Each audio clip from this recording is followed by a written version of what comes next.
Okay, this might be an unpopular opinion among the mains out there in our community, but I'm going to do the Brett guide. And now I can already hear you out there, and you know who you are. Complaining, oh, you don't play that much, Brett, or whatever. You don't know what you're talking about, all that stuff.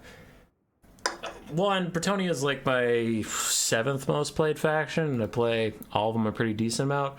The other thing about it is, Bretonnia is a faction where you get better with them when you're better at the game.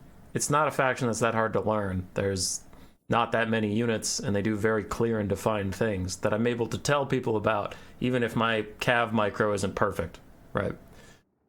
It's not that complicated to understand what these units do. So anyway, let's get on with it. As with all these videos, I'll go through each of the units independently, talking about their best use cases in any patch. And in future patches, they might be better or worse in the meta or whatever, but like they'll generally stick to their identity. Part 2, we'll go through some builds. So for the first thing, we have the Bretonnian Lord. He can be on a Hippogriff mount, so it can be kind of a hybrid duelist and support lord, sort of. But currently he's kitted much towards being a duelist, and then he's just worse at that than Alberic or Lewin. So there's not a lot of places you want to take him. But if you really want to save a couple bucks and maybe get like some more generic buffs like stand your ground, I guess he could be better, though I think Lewin also has stand your ground. He does, so there's too much overlap where on a future patch you would have to have a significant cost decrease to ever consider taking him over Lewin. Rapunzel de Leoness has no flying mount, so she is stuck on the ground. She was in our Lords That Need a Rework video, but in her current state she's kind of a supportive, kind of a duelist lord, though her mount options make it hard for her to be a duelist. So usually you'll take her if you're trying to do some cheese, not necessarily bad cheese, but some cheese strategy around like a super buffing of maybe Grail Knights or a bunch of peasants in the front line. But yeah, Rapunzel is a ground support lord. Alberic de Bordelot, he is another flying duelist lord. He doesn't have the self-healing of Lewin, but he does have a lot more offensive buffs. Wrath of Nan is also pretty good for its discouraged ability, so it can get rid of low leadership factions frontline quickly and allow some penetration to the back line. Has some decent stats. Bray de Bordelot is also solid for helping the knights around you do a bit more damage against large targets, so he's generally okay. Doesn't have his own healing though, unlike Lewin. Lewin, who we keep mentioning, is another duelist lord, so unlike Alberic, I think Alberic is a little bit better in melee overall than Lewin is, but Lewin does have some decent one-time buffs of the Sword of Couronne and Stand Your Ground to help out with the things like that. Beloved Son of Bretonnia is a good global buff if his hit points get below half. But here's the big thing is like Alberic does a little bit more offensive capabilities. Lewin does more defensive. He has his own regeneration. He is a lot tankier with the Lion Shield, reducing a lot of missile and spell damage that's coming his way. So Lewin is your tanky defensive combat lord, and Alberic is a little bit more fast and loose, squishy and scary combat lord, but both are very solid combat lords. Prophetess, just a cheap caster lord if you want the lords lore of beasts, heaven, or life. If you're going with life, you probably want the Fey Enchantress, but this does give you access to beasts and heavens if you want that as just your lord slot. Cheap and chipper, has flying mounts if you want. Fey Enchantress, just a simple life caster, though she does have some crowd clearing bound spells in the Chalice of Potions, and then she also has a slow Mortis Engine, Mists of the Lady, in favor of the Fey for a one-time strong strong buff on a nearby knight character. Does have her own mount, Silver Run, which gives insane magic resistance, 60%. So she's spooky when she needs to be. Still a squishy support lord, though. On to the heroes. We have Paladins, Henry, Felix, a Damsel, Gotrek, and the Green Knight. No Fey Enchantress. She's not a hero. Guardians, you don't see them a lot in Warhammer 3 anymore because, Paladins, because they provide Guardian, which is physical resistance. But with the introduction of demons into the game, magic damage is flourishing across the entire game. So 15% physical resistance for 150 gold is less and less useful these days, because there's just magic damage everywhere. And aside from that, they're non-armor-piercing, anti-large duelist characters without a lot of good duelist mounts. Warhorses and Pegasus are both pretty bad duelist mounts. Don't have a lot of mass to get to the fights they want to get to, and don't have a lot of hitting power, so Paladins, niche, can still use double paladin to try and protect the Fey Enchantress or a Prophetess, but if you're taking Lewin or Alberic, they just can't keep up or provide enough to really be worth their cost. Henry Le Massif. You see him a bit more than Paladins these days, and that is because he brings an armor-piercing Hippogriff mount, but he can also have a Barded Warhorse. He can provide Guardian. He's just a buffed-up Paladin, so if you want a bit more oomph and a lot better dueling stats, Henry is your guy. Felix. Felix is the same on every roster. He's a foot character that provides healing. He can be useful for foot hero hammers if you have like a foot Prophetess and then Gotrek and Felix. Felix is in melee combat. He offers healing to Gotrek and anybody else nearby. But you don't see him a ton on Bretonnia because Bretonnia usually wants to stay pretty mobile, pretty fast, and a foot hero hammer doesn't really help with that too much. Damsel, same as the Prophetess. Has the same 3 lores of magic, is in your hero slot, so if you have Alberic or Lewin, you'll be seeing a lot of these damsels. They have the Power Stone, so they're actually, I think they're actually better casters than the Prophetess because of Power Stone. It gives them extra winds of magic overall, whereas these guys have Arcane Conduit. It increases how quickly they get the winds of magic available to them, but it doesn't actually give them more over the course of the game, so maybe debatably a better caster.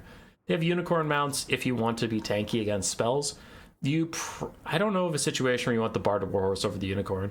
Barded Warhorse has a lot worse stats except for armor, and you lose all that spell resist. For only 50 gold, it's worth it. So if you're going with a mount at all, you just like always want the unicorn. Gotrek, same on every roster he's on. He's a foot duelist, usually paired with Felix or some form of healing. He tries to just grind it out in the late game. Really high stats, really low agency. It's Gotrek. You've seen him before. And the Green Knight is just mounted Gotrek. Armor piercing, so he's not like a paladin. He also doesn't provide the supportive elements paladins do. He is just a horse duelist you can bring with terror and ethereal physical resistance, though he does have a decently high HP pool for being a ghost. And then the Dolores Blade is a very solid buff because it gives him 50% more damage raw.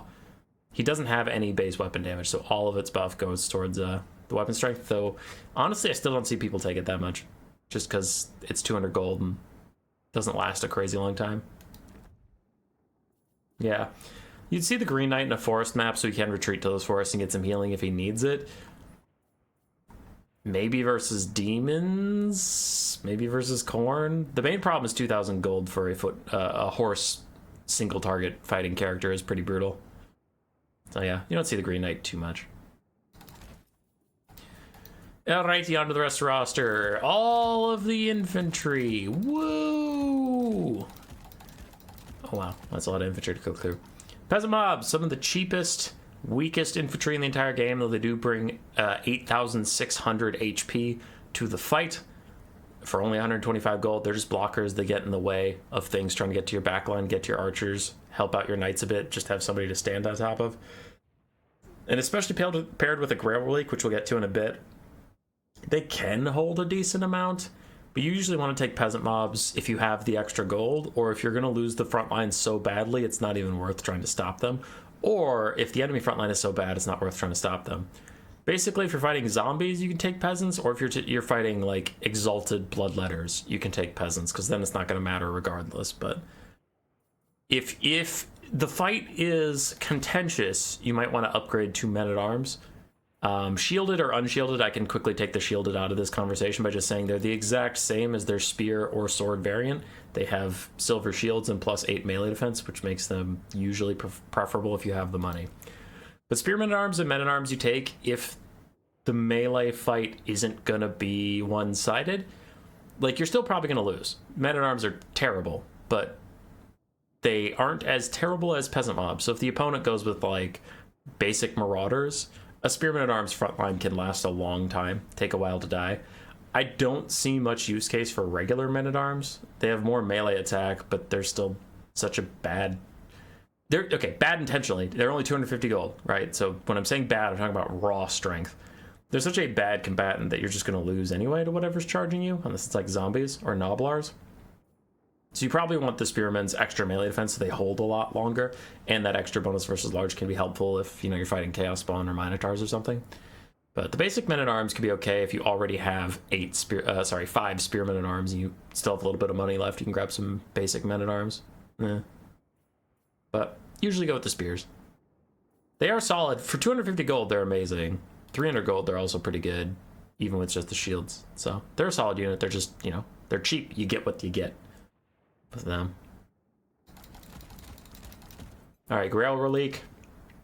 Single entity supportive thing. Gives out ITP plus 8 leadership and plus 5 melee attack to all nearby peasant units. That is very, very strong. Doesn't provide the peasant's duty. You need a knight unit to get the peasant stuff. The peasant's passive is any peasant gets plus 8 leadership if a knight is in here, which is why I kind of wish foot squires were knights, but I guess they're just peasants. But it'd be nice to have some kind of foot presence where you could get a knight, because since all the knights are mounted, it's very hard to keep them in an infantry fight and keep your peasants going. But Grail Leak's very powerful supportive unit. It gives itself frenzy, which I don't think is that great. Yeah. Frenzy on a unit this bad is in melee combat, it's not great. Man arms, pole arms. Just an armor piercing upgraded version of the spearmen at arms shields. Armor piercing is very nice, and sometimes you can slot these guys in even versus armored infantry. For only 450 gold, if like Chaos Warriors charge them, they can actually trade back okay. Not amazing. I'm not going to pretend they'll beat Chaos Warriors, but they trade back okay. If you have the money, you can grab them, but usually you're not gonna have the money, so you might end up with just like 1 or 2. I doubt you'll have a full front line of these guys. Their offensive capability isn't very good. They're still quite just defensive in nature. Battle Pilgrims are the first offensive infantry we really have here. With Frenzy, that does give them, you know, 42 melee attack, which isn't nothing. They have a decent weapon strength. They're not world beaters, but they'll get through a Vampire Coast frontline pretty quickly. Anybody with low armor, they'll do okay against. But I don't know. They're not trading up into anything. I think Savage Orcs and Battle Pilgrims trade roughly even until a Wa is popped, but then, you know, the Wa gets popped, and all of a sudden Battle Pilgrims have a much worse time. It's tough. It's tough out there for Battle Pilgrims on a roster that doesn't care about them, because this is Bretonnia we're talking about. All of their infantry are just slotted to die. But Battle Pilgrims are something you could take if you're maybe going to win the front line, maybe. RWAR Battle Pilgrims, Holy Wards of Lambasatil. Immune to contact effects is quite nice. They can't be poisoned, which is really the big one that you'd care about. And then their fire damage and magic damage makes them better against demons, especially Nurgle. You can take these guys just to have them in your build. So when a Fecundity gets popped, there's a possibility one of these 120 models is touching whatever that is and cuts the healing in half. But yeah, good versus demons, good versus factions that want to heal a lot. Not crazy good overall. They sacrifice their shields that the basic Battle Pilgrims have, so they are weak to archers. And then they're not cheap. 30 armor for 800 gold. I mean, they can die pretty quick to ranged fire or cav charging them or something, but in an infantry fight, they'll do pretty well. Decently high weapon strength, and Frenzy gives them even more weapon strength. Foot Squires, the last infantry unit. Anti-infantry armor piercing. They're just like Empire Greatswords, but man, they wish they were as good as Empire Greatswords. 65 leadership is okay, especially with the peasant passive, so if a knight is nearby, they get even more. But their melee stats are rather terrible for 750 gold. I don't know. Foot Squires have disappointed me every time I've tried to use them, but they are armor-piercing anti-infantry. They could go up against Chaos Warriors and such and try and actually deal some damage. Maybe in the future they'll have buffs. Maybe you've got some Grail Relique or Réponse de Lyonesse tech to make them good. But Foot Squires, even they're your most elite infantry, and they're only 750 gold. So really, you need to compare them more to Plague Monks, I guess, than Chaos Warriors with... Chaos Warriors is the same price. I guess Chosen. I don't know. Bretonnia's not known for their infantry, so these guys are doing their best. And the Beast Slayer's the best down to the Foot Squire ROR. It just turns them into halberd units. They're decently solid if you're thinking you're fighting a blob build, like if Lizardmen are going to blob on you or something. Just having more elite halberds out there could be helpful, especially if you pair it with a Grail Leak, because these guys don't have ITP. Even though they're called the Beast Slayers of Bastogne, they don't have ITP, so they will run at the first sign of trouble. With 75 natural leadership, though, and like I said, you can pair them with the Grail Leak, then they'll hold. Missile Infantry. Debatably some of the best archers in the game per unit of cost. Peasant Bowmen have very long range, decent damage output, and some good supportive stats for only 400 and 450 gold. This is usually what's going to be standing behind your Spearmen at Arms. Almost every Bretonnian build has archers in it. You can use pox arrows to debuff enemy cavalry or enemy infantry and help out your front line / your cavalry. You can use fire arrows to shoot things that are weak to fire, like skin wolves, or you can use it to debuff healing and healing versus healing fights, or you can stick with the cheap and chipper 400s if you have no use for either of those things. But a mass of peasant bowmen is critical in a lot of Bretonnian matchups.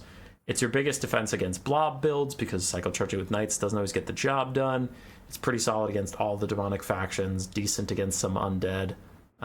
Peasant bowmen are critical, but you got to keep them online, which can be tough.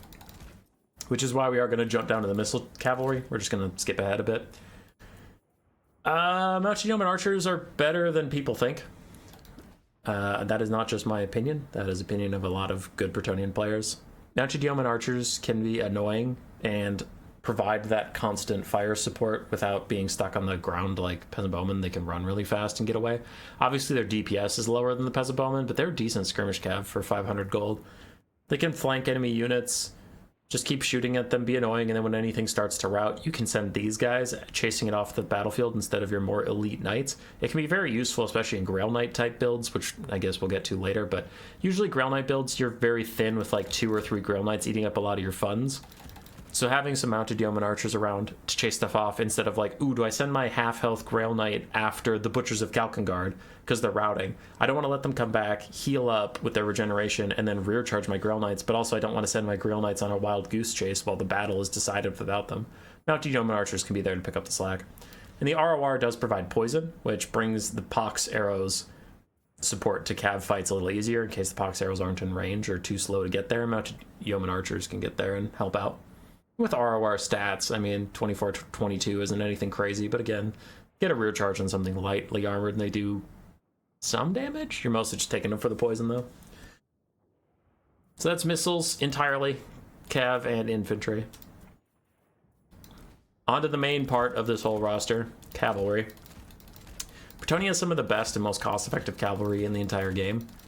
As a roster, not per pound, where it's like, I'm sure you can think of 1 or 2 cav that are better than Bretonnian cav, but like as far as a whole roster goes, not really.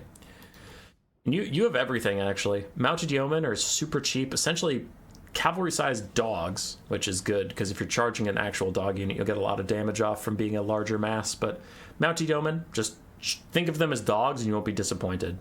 You send them after archers, you send them after routing things, you rear charge light cavalry with them. If you send them after heavy cav, even if you're rear charging heavy cav, they're not going to do jack shit, so prepare to be disappointed, but yeah. Knights Errant are the cheapest of the knights. I think they're the cheapest heavy cavalry in the entire game, and you get what you pay for. I mean, we have low melee attack and melee defense stats. They do get this weird little thing where they get ITP as long as they're charging. That's fine. I don't really see a lot of situations where that's that helpful, but it's fine. I guess it stops them from terror routing on the charge, but as soon as they're not charging, it wears off and then they'll route anyway. It's kind of neat. And they, like all the knights, have this special lance formation of Bretonnia, which can give you mass acceleration charge bonus, but you lose 8 melee defense. I was talking to Blood Penguin, who I thought about doing this with, but I didn't want to really schedule and organize to get him on this very short guide. So he was talking to me about lance formation is good versus infantry. Non-lance formation is good versus other large targets like cavalry or single entities. So there you go. You also don't want to keep it on. If you're in melee already, the -8 melee defense is a lot, so you need to turn it off.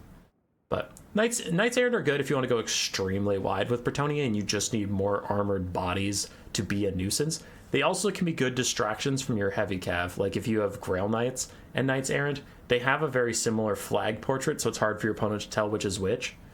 And you can maybe bait them into taking like, oh, I got this heavy cav, I got it. And like they do this big play on a 700 gold Knight Errant, and then your Grail Knights rear charge them, and all of a sudden they traded like, let's say, a Skin Wolf and a Norscan Ice Wolf for a single Knight Errant. So yeah, they're good. You can also use them to plow into enemy front lines. 700 gold is super cheap. Defenders of Fleur-de-Lis are just a better Knight Errant. They have Frenzy and then ROR stats, which means they generally have like 46 melee attack. I feel like they often underperform their price anyway, but if you have the extra gold and you're taking Knights Errant anyway, you can grab them. I would only grab them if you already have 4 Knights of the Realm. We'll talk about Knights of the Realm in a second. So Defenders of Fleur-de-Lis are okay. Knights of the Realm are probably the best cavalry on the roster if you just think about cost. Because you could take 4 Knights Errant in most builds and they'll get what they need to get done. Pretty strong melee stats, relatively cheap price point, 90 armor, bronze shielded, and anti-large. I think it's a significant anti-large too, isn't it like 10? Yeah, it's 12. So when they're in melee with a large target, they have 44 melee attack naturally. It's pretty huge. And that also increases their weapon strength by 12 as well. So they have 49 weapon strength versus large targets, which is quite nice. They punch up versus most things. Really solid leadership for Knights of the Realm. Just a great unit versus other light cav, versus infantry, versus archers. Knights of the Realm are generally good against anything that isn't armored. I mean, duh, but still. So as long as they're not fighting enemy heavy cav, you'll be okay. Yeah, and for 950, they beat anything below them pretty well. They even do okay against stuff above them as long as it's not armored. So like trolls. We love Knights of the Realm. The ROR Knights of the Realm is one of my favorite regiments around on this roster, bringing magic damage and then just slightly higher stats against demonic rosters or rosters that rely heavily on physical resistance like Wood Elves or Norsca. The ROR Knights of the Realm can get a lot of work done. You kind of want to treat it a little more like a Grail Knight. Instead of just chucking it into any fight, you want to usually pick your fights with it or send it into a decisive fight or give it the rear charge of the enemy. Because having a Regiment of Renown Knight of the Realm and then 3 regular Knights of the Realm, people are going to target the Regiment of Renown first. Could also save some healing for it if they throw a Fate of Buna at it. You could regrowth to, fix the damage coming in onto it. But you just got to keep him safe. Don't use him as chaff. Don't run him into infantry and get him killed off, because you are paying 300 extra gold for the higher stats and the magic damage. Causes fear as well, which is nice. Ooh, I didn't notice they had the encourage, so they'll have higher leadership. Yeah. Okay, with 85 natural leadership, then their own encourage, and they cause fear, which means they can't get feared. They can get terrored, but they won't take the leadership reduction of fear. These guys are going to be way above what you'd think as far as leadership goes. They'll never break. Can even give them Blessing of the Lady for some extra damage resist, but I don't know, it makes it pretty spency. Yeah, really like the Knights of Lightheart. Pegasus Knights and Royal Pegasus Knights. So Royal Pegasus Knights the same thing, but just have slightly higher stats and then perfect vigor and ITP. Both of them are flying anti-large knights. Both are decent against demonic factions, especially demonic factions that want to stay in the air, like Tzeentch. They're pretty bad against anything that can ground them, like a rampage, or if they're doing a rear charge and they get netted or something. They're paying a lot of money for the advantageous matchups cost, where it's like they're flying and your opponent might not be, so they can get rear charges for free, where they'll get their 75 charge bonus and your opponent won't get anything.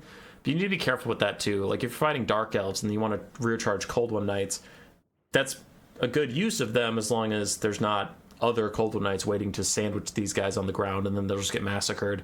32 melee defense, 80 armor is not a lot, and their HP pool is rather small, only 6,000. So Pegasus Knights, a little spoopy. And they only have 24 models, so their DPS is actually going to be lower than a lot of the other knights in practice. But, yeah. Especially the regular Pegasus Knights aren't that expensive for a flying knight. It's quite solid. Against Screamers or Furies or Harpies or anything else you can find in the air. So it's nice aerial superiority you can get. The Royal Pegs, we just talked about the basic Pegasus Knights. These ones are a little tankier and they have perfect vigor, which means they'll be harder to break in the late game. They'll have better melee stats in the late game. They're just a flying Grail Knight type unit, but that lack of armor piercing damage really makes me have a hard time picking Royal Pegasus Knights over regular Pegasus Knights. But they're there if you need aerial superiority. They're there if you've got some cheeky rear charge action you want to do. Questing Knights, just high stat armor piercing knights. They're kind of meant to be a bit of a generalist. They can do okay in cav fights, but they don't have anti-large. They can do okay in infantry fights, but they're still cavalry fighting infantry, so they usually be outnumbered and have way less health than their opponents. But they're generalist. If you get them good charges on other units, they'll be fine. If you give them buffs or heal them with the Favor of the Fae from the Fae Enchantress or Regrowth or something, they'll do okay. Patch to patch, it varies. Sometimes in Warhammer 2, these guys were the absolute meta, and sometimes they're not. So remember that I'm just speaking in unit role. This is a generalist armor-piercing knight that can trade up in a good situation or trade poorly in a in a situation of things that are cheaper than them, they can trade poorly if they're put in a bad wave. So questing knights, you got to really babysit them, but they can do good work depending on the patch you're on. Companions of Quinel's, just questing knights with anti-large, ITP, and fire resistance. For some reason, these guys often have difficulties. Everything on paper looks good, but for some reason, the Companions of Quinel's just don't usually perform for me. Maybe that's just me, but on paper, they're supposed to just be a better questing knight, which I guess mission accomplished. I don't know. Something's up with these guys. I don't trust them. Grail Knights, if I had made this guide back in Warhammer 2, it'd be don't bother. They were kind of a meme unit for a while after they got nerfed. But in Warhammer 3, they've gotten a new breath of life. They were essentially 48 modeled chariots for quite a while. But they've settled down into just being strong, not being ridiculous anymore. Perfect Vigor means their stats will always be fantastic. Blessing of the Lady gives them good survivability. And they are ITP, they'll never rout. Really strong armor-piercing, anti-large, magic damage cavalry. They're good versus demons, they're good versus other cav, they're good versus everything. The only real problem of Grail Knights is getting shot. Bronze shields can't save you from everything, and their high price point usually means that you're going to get ground down by a lot of other units. But with Bretonnia's access to healing, there's a good reason why most builds center around these 3 units that are left on your screen.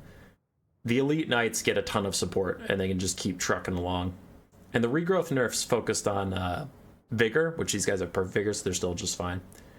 Grail Knights are solid. Grail Knights are still very, very good. Great versus any cav versus cav engagement. I guess their only weakness is just sitting and grinding in spears. They would not enjoy that at all. Their melee stats aren't that high, especially their melee defense. Grail Guardians are much more of the grinders. 58 melee defense is nothing to scoff at. They also have perfect vigor. They have everything we just talked about with the regular Grail Knights, except no anti-large, but they get a much higher melee defense pool instead. Higher weapon strength too. Lower charge bonus. These guys, better at just sitting and grinding away. Decent at bodyguarding a lord, though you usually wouldn't want to sacrifice a unit this important just to follow a lord around for a while. They have a lower model count than the Grail Knights, which means each of their models has much more HP than the Grail Knights, but also their DPS is generally lower. So less DPS, more tanky. More DPS, less tanky for the Grail Knights. Royal Hippogriff Knights, the tankiest per model of them all. Do the highest damage, provide terror, flying, all that stuff. Royal Hippogriff Knights are great. The only issue is they are rather squishy. With no shield and 30 less armor than their Grail Knight companions, these guys can get shot. Missiles are much more effective against Royal Hippogriff Knights than either of the Grail Knight or Grail Guardian variants elsewhere.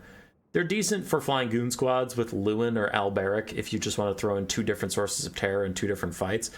And these guys are insanely tanky, and they're better at grinding than either of the other 2 Grail Knights. But you do have to be careful. Like I said, they're super susceptible to ranged attacks. And you might be like, well, I was fighting a Scourge Runner Chariot, and 1 volley from it only did like a 1/7 of my health. Big fucking deal. That sounds really weak. Yeah, you're 2,200 gold. You're 500 gold more expensive than Valkia in most situations. Like, each of those chunks is worth, I don't know, 150, 200 gold. It's pretty brutal. They also really need regrowth support, so if you're taking Royal Hippogriff Knights, if you're taking any of the Grail Knights, honestly, you need some form of healing, so you're going to be taking life magic. If you're taking Lore of Beasts or Lore of Heavens, which is actually getting better in some builds, depending on what patch you're on, you're trolling if you're bringing these units in that, because you just need healing. You need healing of any kind to keep these guys on the battlefield. And then we have 2 artillery pieces. Trebuchets and Blessed Field Trebuchets. The Blessed version does not do friendly fire, which is a fun little gimmick. Magic ammo and more missile strength that I've also, in my experience, they're more accurate. I don't know if that's like actually true on paper, but in my experience, they're more accurate. Basic field trebs are just not magic damage, and they do friendly fire. Both of them are cheap for artillery pieces. Both of them do kind of okay. Just like mortars or other catapults, they do more damage when a unit is at full HP than when they get low, because the more models there are to hit, the more damage they can do. But once the unit starts to thin out, they really lose the ability to finish off anything. Can be useful against enemy box builds, can be useful against enemy archer cores if you're worried about like Dark Elves using Dark Shards or Shades to shoot your Royal Hippogriff Knights. More often, you're just going to use these things to force your opponent to come to you, break apart their box, where it's like, let's say they just have, you're playing against Lizardmen, right? Fuck it, I'm just going to use that as an example. So we'll get to their use case, but yeah, basic catapults, they do solid. So let's think of some builds. Now, I just mentioned Lizardmen. Lizardmen have a couple different things they can do against you. And this isn't a Lizardman guide, that'll come later. But just to illustrate my point, one build that is frequently used against Bretonnia is like something like this, and then the Shredder of Lustria, and then a Life Salon. Something like that. You have a bit extra money, so you might get a Bastiladon or a Sora's Old Blood or something, right? So you have to break apart this halberd blob with a big monster. And they could also just be going wide, and they could use Cold and Spear Riders and stuff like that, but you do have to keep in mind the super degenerate blob. That's where you can take a couple Trebs. And this means if the Saurus just want to stand there, you can just shoot at them for free all day and literally not move. You can just sit there and shoot them. And as they start moving, they'll start making mistakes, or gaps will appear, and then your knights can get into the box or something like that. Also good versus Chaos Dwarves, also good versus things like that. So Trebs can be used to make boxes move. Then, since you know you're going to be facing some kind of healing, whether it's a blob or not, we'll take 3 fire arrows. Fire arrows, they have less armor piercing than fire, right? Yeah, okay. So regular guys have more armor piercing than fire arrows. So I just want 3. I want 8 archers overall, but 3 for stopping the healing the Salon's going to try and provide, or Mazdamundi's going to try and provide, or whatever. Lizards are probably going to try to heal, so stopping them from healing up that blob is quite nice. All right, what else do we got? I know we could have a lot of little skinks on the ground shooting at Lewin. So I'll grab him, grab the Lion Shield, grab Sword of Corone to reduce their armor. Especially because if he's going to dive into the Temple Guard blob and whatever, having 8 archers firing in, if you reduce their armor by 30, that's also quite nice. Now keep the Ladies Champion for some self-healing. We'll put him on Biaki for his increased armor piercing and stats. So Lewin's going to be 2,400 gold with this.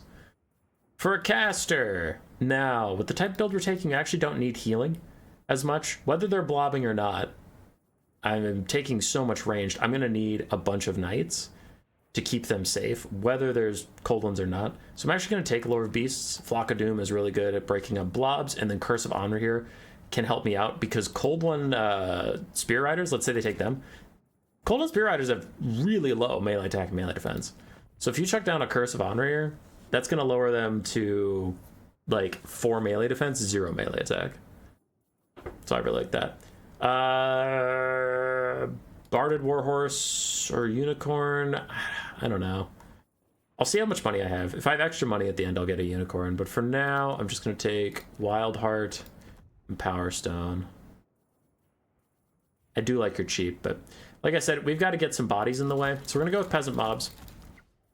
Even my Spearmen at Arms, if the Dread Saurian charges them, they'll just sprout instantly regardless. So why not do Peasant Mobs?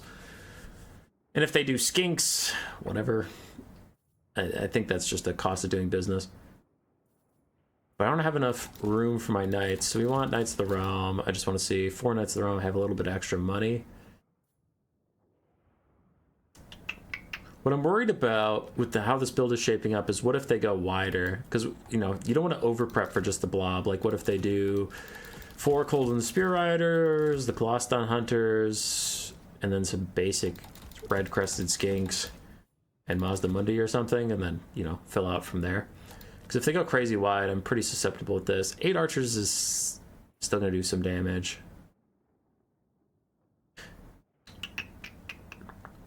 You could cut the Trebs or you could cut some Archers, but we do need to go wider. I'm going to opt to cut some Archers here. 6 Archers is okay. And then I have more room. I don't want to go too elite on the Knights because they're not going to be able to punch through a Dread Saurian anyway. So I think we'll just go with a Knight Errant. And Spearmen at Arms. 20 gold. Downgrade 1 of you to a regular run. There we go. Something like this could work. Pretty cheap front line, 6 Archers, and you're going to defend the Archers with your 5 Knights and Lewin. Could also cut the Field Trebuchets instead of the Archers, and then you'd want, you know, to get your Archers back. Then you have a bit more money to go with a better front line.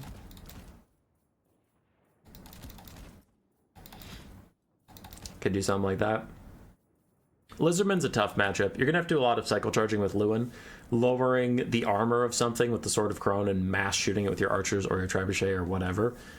If your opponent goes wide with a bunch of cav of their own, you're going to need Curse of Honor here and good Sword of Corones to make various fights more workable for your Knights of the Realm.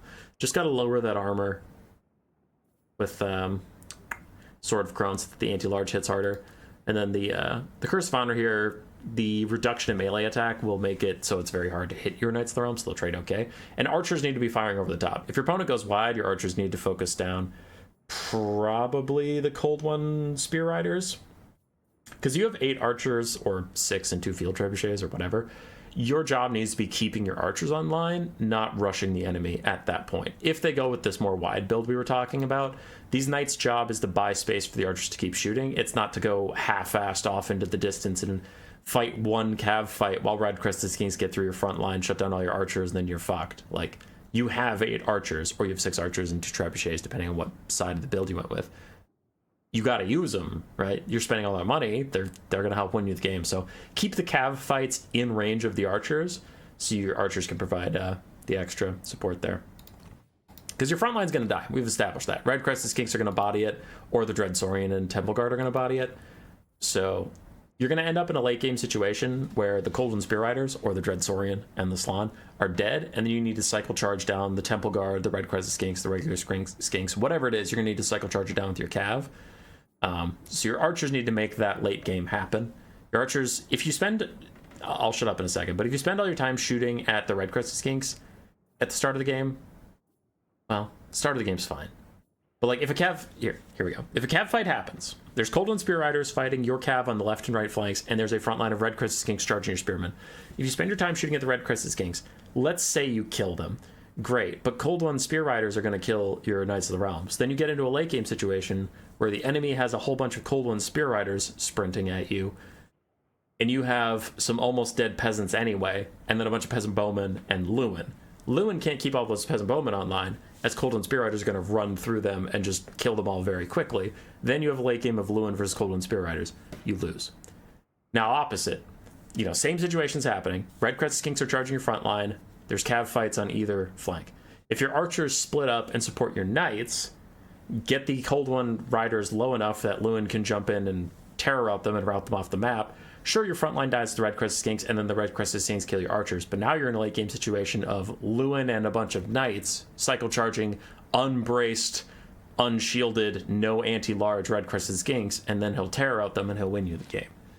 So, yeah. Your Bretonnia. The late game situation needs to be your knights cycle charging things. That's just how it's going to be. Okay, shut up, human boy. Move on to something else. Let's do Tzeentch. So, Tzeentch has really good sniping abilities, really good skirmish, good flying. Could grab 2 Pegasus Knights and a Royal Pegasus Knight. The magic damage is nice. Yeah, I'm gonna go 1 and 1 actually. So Royal Pegasus Knight and a Pegasus Knight. Decent stuff in the air. You could go with Alberic, but I'm gonna go with Lewin because Tzeentch is so good at Lord sniping that I want that self-healing, but I also really want the Lion Shield here. Lion Shield is quite nice. I will also grab Foe Seeker. I don't know if extra speed's really going to help me that much. Lewin has 100 speed. If you can't catch something, then it's not going to work, even with Foe Seeker. So we have aerial presence, especially magic damage aerial presence. I want to make sure to keep the Pegasus Knights online. You can give it some basic archers in case of... Tzeentch can also take a lot of halberds, which is a bit of a problem. Peasant mobs will do okay, with a Grail Relic to keep them in the fight and active. Damsel is here. This time I think we need healing because we have Royal Pegasus Knights.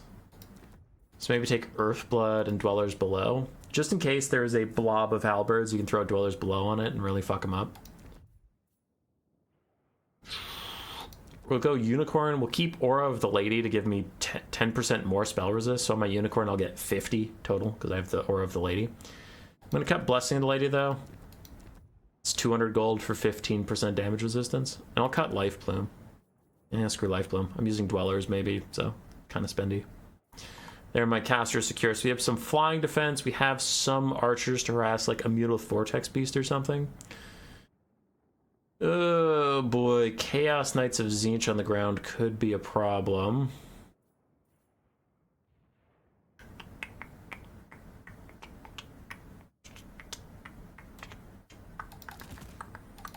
One of you guys gets poisoned.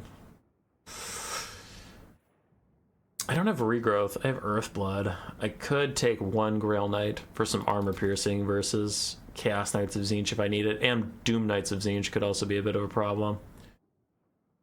I don't know if I can justify that Pegasus Knight if I have a Royal Pegasus Knight running around.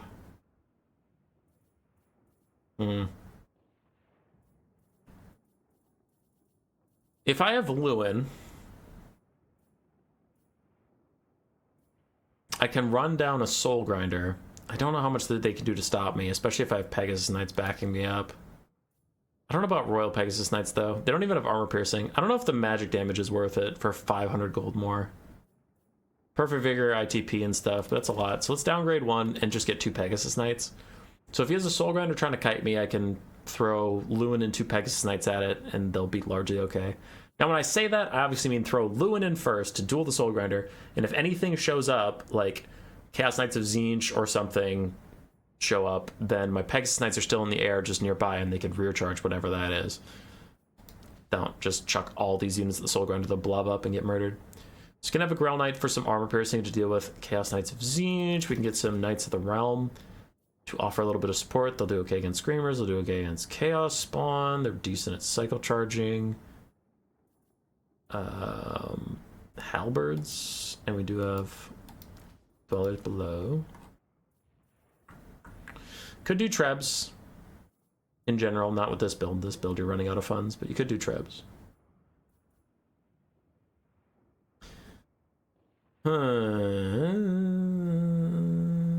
Could do a Knight Errant. They're pretty bad. Guess we could just buff up our front line a bit. Get 2 Men-at-Arms Polearms buffed up by the Guerrero Leaks, extra melee attack. They could do okay against the Halberds, do okay against Chaos Knights of Tzeentch or something. Something like this could do okay. Tzeentch is actually a tricky matchup because there's a lot Tzeentch can do with it, and they're pretty good against Bretonnia, but this is something you could do. There's a couple different ways to play it. You could also just abandon the Pegasus Knights entirely and get like 2 Grail Knights or a Hippogriff Knight, though I worry about the Hippogriff Knight getting hit with Soul Grinder and Blue Fire. Yeah, it's tricky. This is the type of build you could do. Any others I really want to talk about? No. I guess I listed 2 pretty bad matchups for Bretonnia. So I'll bring up my Norsca build. I just played this against Blood Penguin recently and it went pretty darn well for me. Alberic de Bordeleau on Tempete. I just take Braid of Bordeleau and Wrath of Manon. This can really fuck up Norsca's front line. And then we took a Life Caster of just Earthblood on foot with Power Stone. That's it. She's 450 gold on foot with Power Stone. And with this build, you'll see in a second, but I'm going to have a crap ton of cheap Knights. So I do like to keep the Life Bloom passive and spam out healing for my whole army. Keep using Earthblood too. So there, she's 550. My bad.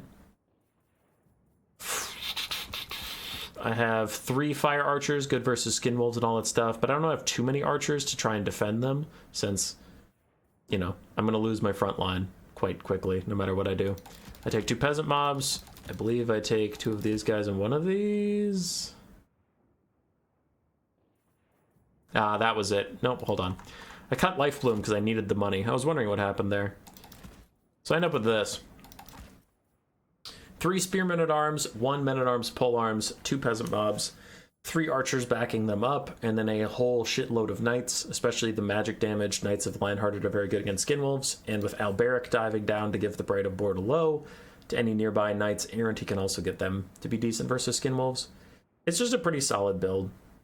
Generally, your front line's going to die quite quickly, but if you have Knights Errant backing them up, kind of like Trolls, kind of, where I use these 3 regular Knights Errant, I just charge them into the Marauder Berserkers or Marauders that are in the front line. Low armor, unbraced, they take a lot of damage, and then I leave the 4 Knights of the Realm and the Defenders of Fleur-de-Lis on the flanks with Alberic to fight Skinwolves and Dogs and keep my archers online. Generally, that's what I do. Also, the Dogs for Norsca are worth about as much as my Peasant Bowmen, so if he gets to them and I kill the dog, it's actually a pretty solid trade. But this build's good. This build's good versus Norsca. Goodbye. Roar. Subscribe, yes, yes.